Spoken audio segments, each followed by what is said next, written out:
இந்த முனீரை வைத்துக்கொண்டு இவங்க என்ன செய்யறாங்க, அமெரிக்கா சார்புன்னு கொண்டு போறாங்களே தவிர, மக்கள் வந்து மிக பிரம்மாண்டமான ஆர்ப்பாட்டம் பண்ணியிருக்காங்க பாகிஸ்தான்ல, அமெரிக்காவை கண்டிச்சு. இப்ப அமெரிக்காவை கண்டிச்சு முடிவு எடுக்கிறது தான் பாகிஸ்தான் மக்களுடைய உணர்வாக இருக்கிறது. இவங்க தலைவர்கள் என்ன செய்யறாங்கன்னா, அவங்களுடைய ஒரு ஆதாயத்துக்காக வேண்டி இந்த ட்ரம்ப் சொல்றதை கேட்டுக்கிட்டு அந்த மாதிரி ஒரு நிலையில எடுப்பாங்களே தவிர, மக்கள் ஆதரவு இல்லாம போயிடும். இவங்க போய் சவுதி இப்ப சவுதிக்கு சப்போர்ட்டா இருக்கிறதுனால இப்போ ஒன்றும் செய்ய முடியாது. அமெரிக்காவை களத்தில் இறங்கி இருக்கிறதுனால இவங்க வந்து யுத்தத்துக்குலாம் போக மாட்டாங்க. இருந்தாலும் தார்மீகமா சப்போர்ட் பண்ணுவாங்க. இல்ல இப்ப பாகிஸ்தான் வந்து இந்த விவகாரத்தில் இப்ப அமெரிக்கா நிலைப்பாடு எடுக்குது, ஆப்கானிஸ்தான் வந்து ஈரான் நிலைப்பாடு எடுக்குது, அப்படித்தானே? அப்படிதான் இப்போ உள்ள சூழ்நிலைக்கு.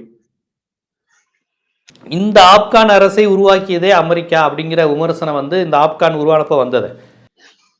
ஆமா, ஆப்கானை வந்து அமெரிக்கா கைப்பற்றி வச்சு நிர்வாகம் பண்ணி பார்த்தாங்க. எவ்வளோ பண்ணி பார்த்தாங்க, அந்த நிர்வாகம் பண்ண முடியலை. இழப்புகளுக்கு மேலே இழப்பு வந்துகிட்டு இருந்துச்சு. அப்புறம் வந்து விட்டுட்டும் போனாலும் கேவலமாக போயிடும். ஒரு நாட்டை உண்டாக்கிட்டு தான் போகணுங்கிற மாதிரி கத்தாரை வச்சு பேச்சுவார்த்தை நடத்தி கெஞ்சி தான் கொண்டு ஒப்படைச்சாங்க.